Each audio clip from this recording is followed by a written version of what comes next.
Hello everyone, good afternoon. कैसे हो? Hope करता हूँ आप सब लोग अच्छे ही होंगे। So friends, UP TET exam की स्पेशल क्लास में आप सभी लोगों का बहुत बहुत स्वागत है। फ्रेंड्स, आज की इस क्लास में हम लोग सॉल्व करेंगे ईवीएस का प्रैक्टिस सेट। पूरे 30 क्वेश्चन को हम लोग इस क्लास में सॉल्व करेंगे। इस क्लास में मैंने जितने भी क्वेश्चन लिए हैं सारे के सारे सेलेक्टेड क्वेश्चन लिए हैं, प्रीवियस क्वेश्चन लिए हैं जो हर वर्ष टेट एंड सी टेट के एग्जाम में पूछे जाते हैं। तो पूरी क्लास ध्यान से देखना और 30 में से जितने भी क्वेश्चन आपके करेक्ट हों कॉमेंट बॉक्स में अपना स्कोर जरूर बताना। और भी क्लासेस और भी वीडियोस अगर आप लोगों को देखनी है टेट एग्जाम की, सी टेट एग्जाम की, तो आप लोग प्ले लिस्ट में जाके देख सकते हैं। UP TET and C TET exam की अलग अलग प्ले लिस्ट आपको मिल जाएगी। सिलेबस, एग्जाम पैटर्न का वीडियो सभी लोग जरूर देख लेना। ओके ना? चलिए वीडियो को स्टार्ट करें भाई।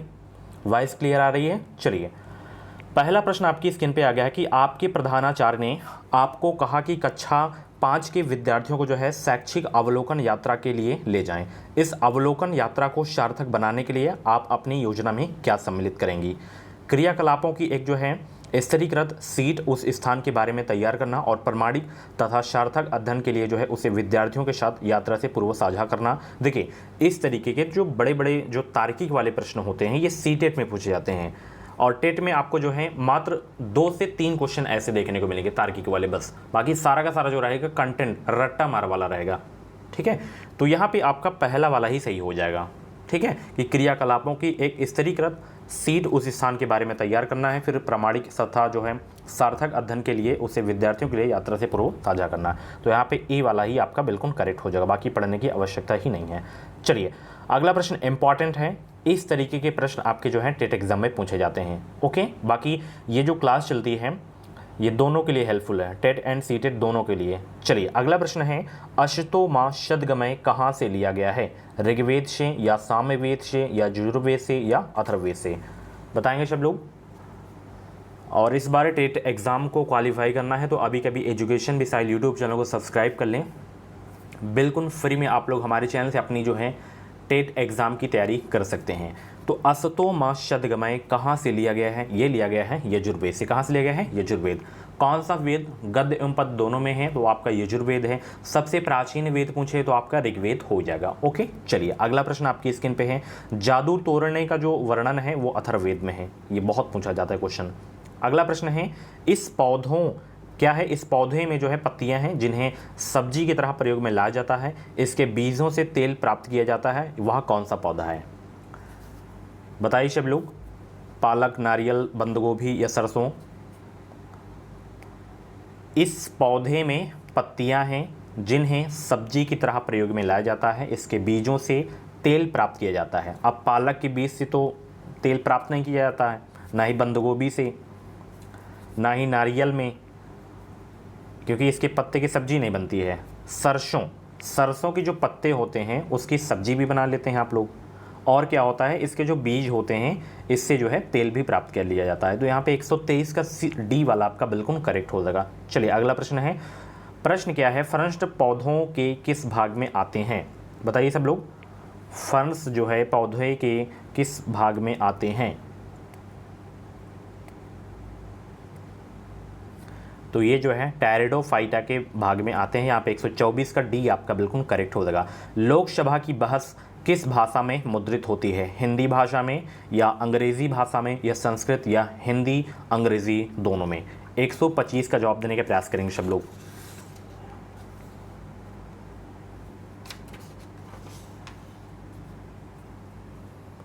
वीडियो को लाइक कर देंगे सब लोग, शेयर कर देंगे। तो लोकसभा की जो बहस की भाषा होती है वो कौन सी भाषा होती है? हिंदी अंग्रेजी दोनों होती है। 125 का यहाँ पे आपका डी वाला बिल्कुल करेक्ट हो जाएगा। चलिए, अगला प्रश्न है। यदि 1 महीने के लिए जो है बिजली ना हो तो हमारा जीवन किस प्रकार प्रभावित होगा? इस प्रश्न को पूछने का उद्देश्य क्या है?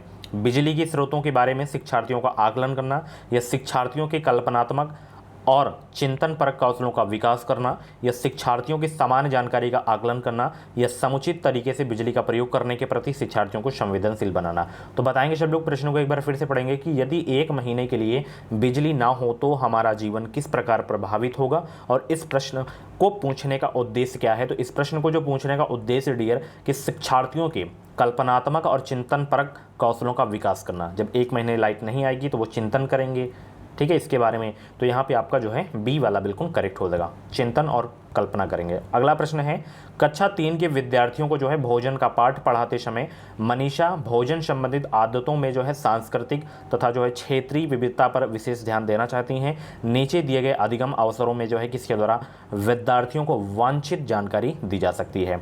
यहाँ पे ऑप्शन देख सकते हैं कि पाठ्यपुस्तक में विभिन्न प्रकार के भोजनों के विषय में दी गई जानकारी और जो है विस्तृत व्याख्या करना, या किसी बाहरी भोजन बनाने वाले जो है व्यावसायिक एजेंसी को आग्रह करके विभिन्न क्षेत्रों जो है सांस्कृतिक के भोजन का प्रदर्शन करना, या विभिन्न क्षेत्रों या संस्कृतियों के जो है भोजन को दर्शाने वाले चार्ट का उपयोग और उसकी व्याख्या करना, या जो है विभिन्न क्षेत्रों या संस्कृतियों के विद्यार्थियों से उनके घरों में खाए जाने वाले भोजन। बताइए सब लोग, इसका आंसर क्या होगा? मांगकर जो है सहपाठियों से सूचना का आदान प्रदान करना। फटाफट आंसर करेंगे सभी लोग, 127 का जवाब देने का प्रयास करेंगे। कक्षा 3 के विद्यार्थियों को भोजन का पाठ पढ़ाते समय मनीषा भोजन संबंधित आदतों में सांस्कृतिक क्षेत्रीय विविधता पर विशेष ध्यान देना चाहती हैं। नीचे दिए गए अधिगम अवसरों में किसके द्वारा विद्यार्थियों को वांछित जानकारी दी जा सकती है? ये वाला हो जाएगा आपका कि विभिन्न क्षेत्रों संस्कृतियों के विद्यार्थियों से उनके घरों में खाए जाने वाले जो है भोजन मंगाकर प्रदर्शित करना और सहपाठियों से सूचनाओं का आदान प्रदान करना। तो यहाँ पे डी आपका बिल्कुल करेक्ट हो जाएगा। अगला प्रश्न है, कोहरा हो गया, बादल हो गया, कुहासा हो गया, ये किसके उदाहरण हैं? बताइए किसके उदाहरण है ये कोहरा, बादल, कुहासा?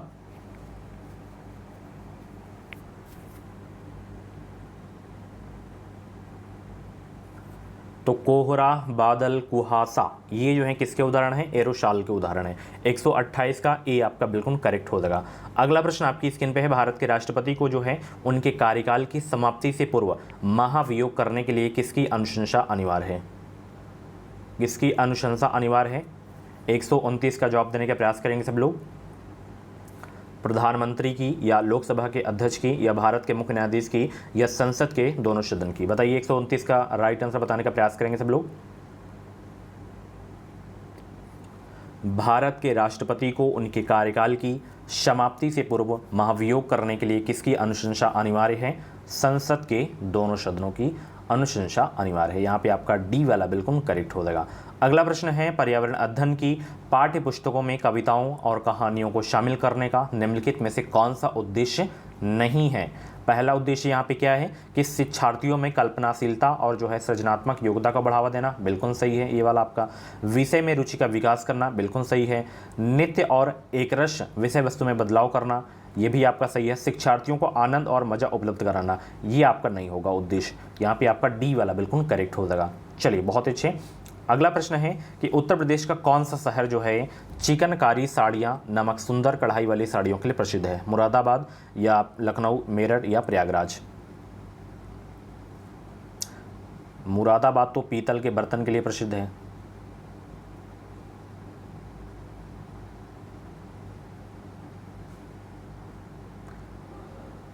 कांच के लिए फिरोजाबाद। तो यहाँ पे जो है चिकनकारी साड़ियों के लिए प्रसिद्ध है आपका लखनऊ। 131 का बी आपका बिल्कुल करेक्ट हो जाएगा। अगला प्रश्न है कि क्षेत्रफल की दृष्टि से जो है भारत का सबसे बड़ा राज्य कौन सा है? तो वो राज्य आपका कौन सा है? राजस्थान है। सबसे छोटा पूछे तो गोवा आपका हो जाएगा। ओके, चलिए अगला प्रश्न है, पर्यावरण अध्ययन की कक्षा में संकल्पनाओं को स्पष्ट करने के लिए कविताओं और कहानी कथन का प्रयोग करना जो है किसका सहायता करता है? बताइए। शिक्षार्थियों में निहित भाषा एवं सांस्कृतिक विविधताओं का ध्यान रखने में, या सही दिशा में विद्यार्थियों की ऊर्जा का संचयन करने में, या पाठ को आनंददायी और रोचक बनाने में, या स्थानीय और वैश्विक स्तर पर संसार की प्रकृति को खोजने और कल्पना करने की योग्यता को बढ़ावा देने में? प्रश्न को एक बार फिर से पढ़ सकते हैं। देखिए, सीटेट में एक ट्रिक होती है, बहुत सारी ट्रिक्स मैं बताऊंगा। जैसे मैं सीटेट एग्ज़ाम को पास किया हूँ, वही ट्रिक आपको बताऊंगा। बहुत सारी ट्रिक्स हैं, जब डेली क्लासेस आप लोग देखते रहेंगे तो जब भी मौका मिलेगा, जहाँ पे बोलने का मौका मिलेगा, तो वहाँ मैं आपको ट्रिक बताता चलूँगा। अब जैसे यहाँ पे देखिए, प्रश्न पढ़ें आप लोग, आंसर आपको नहीं समझ में आ रहा है तो सीटेट में यह ट्रिक काम करेगी। अगर आंसर चारों में से जो सबसे बड़ा हो उसको टिक कर दीजिए, 99% आपका आंसर सही होगा। एक ट्रिक और होती है, जैसे सीटेट में आपको उपयुक्त सभी वाले ऑप्शन जैसे दिख जाएं। अब उसमें अगर आपको नहीं समझ में आ रहा है तो उपयुक्त सभी मार्क किया, ये 100% सही होगा वो क्वेश्चन आपका।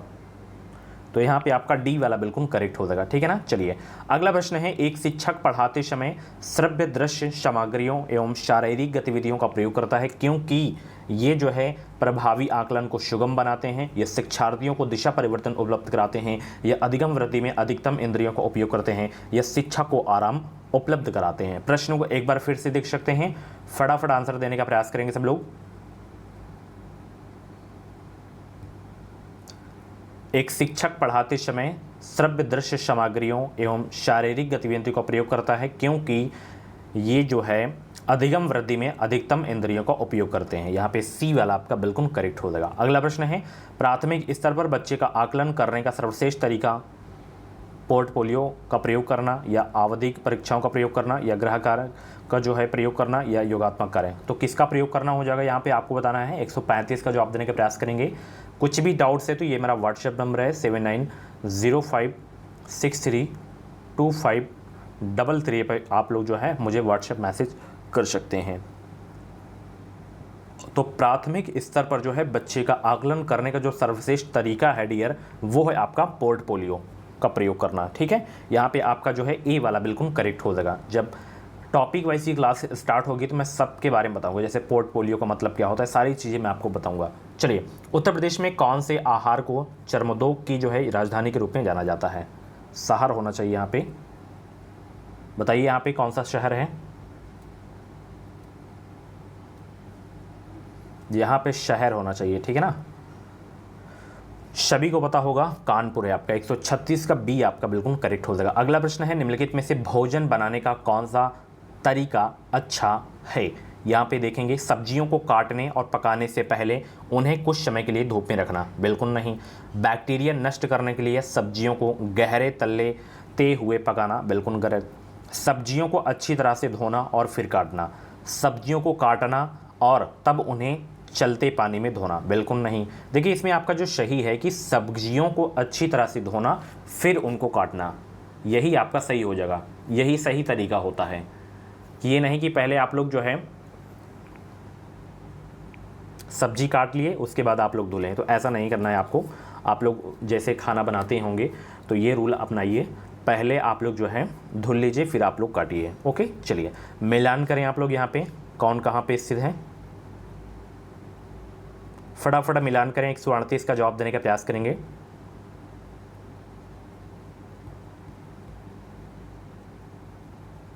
देखिए यहाँ पे Indian grain storage management and जो है रिसर्च इंस्टीट्यूट, ये आपका हापुड़ में है। कहाँ पे है? हापुड़ में। उसके बाद यहाँ पे राष्ट्रीय उद्यमिता एवं जो है लघु व्यवसाय विकास संस्थान, ये आपका कहाँ पे है? ये आपका नोएडा में है। ओके, उसके बाद यहाँ पे गोविंद वल्लभ पंत सामाजिक विज्ञान संस्थान, ये आपका जो है नोएडा में है। उसके बाद यहाँ पे हरिश्चंद्र अनुसंधान संस्थान, ये आपका इलाहाबाद में, बिल्कुल सामने सामने ही लिखा गया था। तो यहाँ पे 138 का कौन सा सही हो जाएगा? ए वाला, ठीक है। यहाँ पे ऑप्शन में थोड़ा त्रुटियाँ हैं तो सामने सामने वाला आप लोग वो कर लीजिएगा, ठीक है। चलिए, ऑप्शन मिस्टेक है, इसमें गलती है थोड़ा। अगला प्रश्न है, पर्यावरण अध्ययन की कक्षा में अवधारणाओं को स्पष्ट करने के लिए कविताओं और कहानी कथन का जो है प्रयोग करना क्या करता है? किसमें मदद करता है?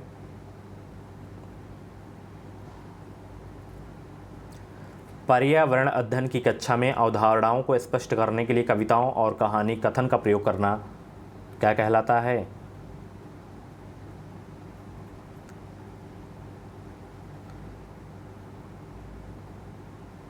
तो ये जो है स्थानीय एवं विश्व स्तर पर संसार की प्रकृति को खोजने और कल्पना करने की योग्यता का विकास करने में मदद करता है। यहाँ पे 139 का जो है आपका बी वाला बिल्कुल करेक्ट हो जाएगा। अगला प्रश्न है, बच्चों को विभिन्न प्रकार के ईंधनों से परिचित कराने के लिए एक शिक्षक को क्या करना चाहिए?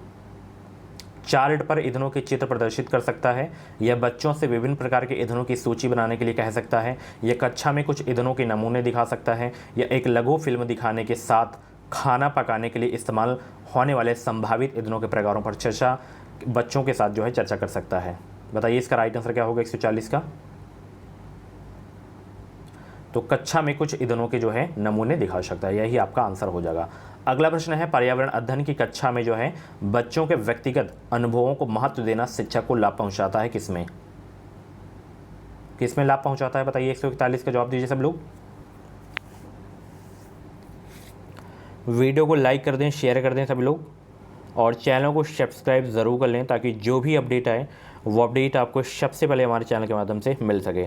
141 का सी आपका बिल्कुल करेक्ट हो जाएगा। ओके, चलिए, निम्नलिखित में से जो है पुनः पूर्ति योग्य संसाधन कौन से हैं? पेट्रोल, सौर एवं पवन ऊर्जा, जीवाश्म ईंधन या खनिज?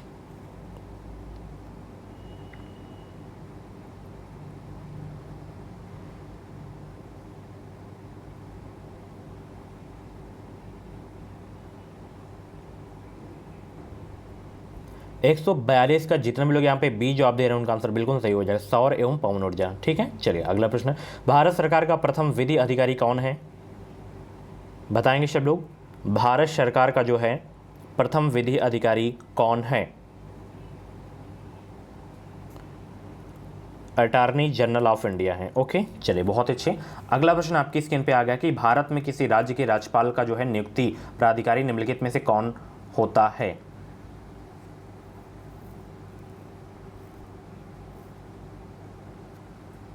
तो वो होते हैं भारत के राष्ट्रपति।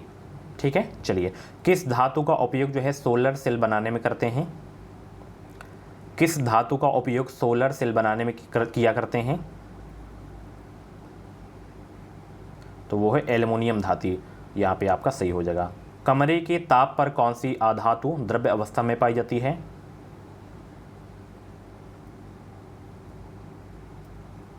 तो वो है ब्रोमीन। ओके, चलिए अगला प्रश्न। निम्न में से कौन सा वर्ग जो है जैव निम्नीकरणीय है, ये आपको बताना है।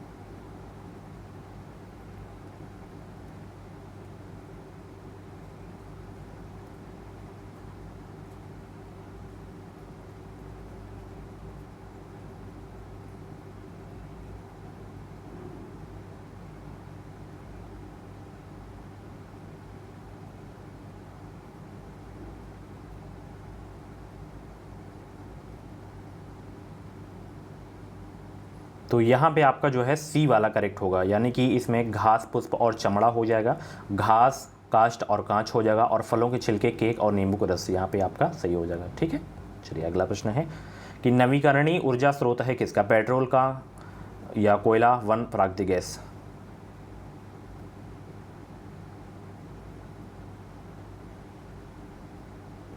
तो नवीकरणीय ऊर्जा वह ऊर्जा है जो प्राकृतिक स्रोतों पर निर्भर करती है, तो यहाँ पे आपका वन हो जाएगा। ओके, चलिए अगला प्रश्न आपकी स्क्रीन पे है। निम्नलिखित को सम्मिलित करना है आपको। यहाँ पे प्रश्न को अच्छी तरीके से देखिए, और यहाँ पे ऑप्शन देख सकते हैं आप लोग, मिलान कर सकते हैं खुद से आप लोग ऐसे।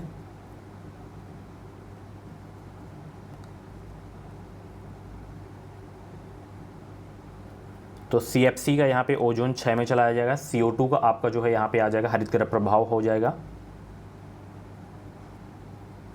N2 का आपका जो है वायुमंडल में सर्वाधिक उपलब्ध हो जाएगा नाइट्रोजन, NCO का आपका जहरीली गैस, विषैली गैस हो जाएगा। ठीक है, 149 का जहाँ पे आपका ऑप्शन सही होगा, डी वाला सही होगा। ठीक है, चलिए ये लास्ट क्वेश्चन है। अमर बेल उदाहरण है किसका? स्वयंपोषी का, परजीवी का या मृतजीवी का या परपोषी का? तो ये उदाहरण है परजीवी का। ओके, सो फ्रेंड्स, ये थी आज की पर्यावरण की स्पेशल क्लास। कैसी लगी क्लास? कमेंट बॉक्स में अपना फीडबैक ज़रूर देना।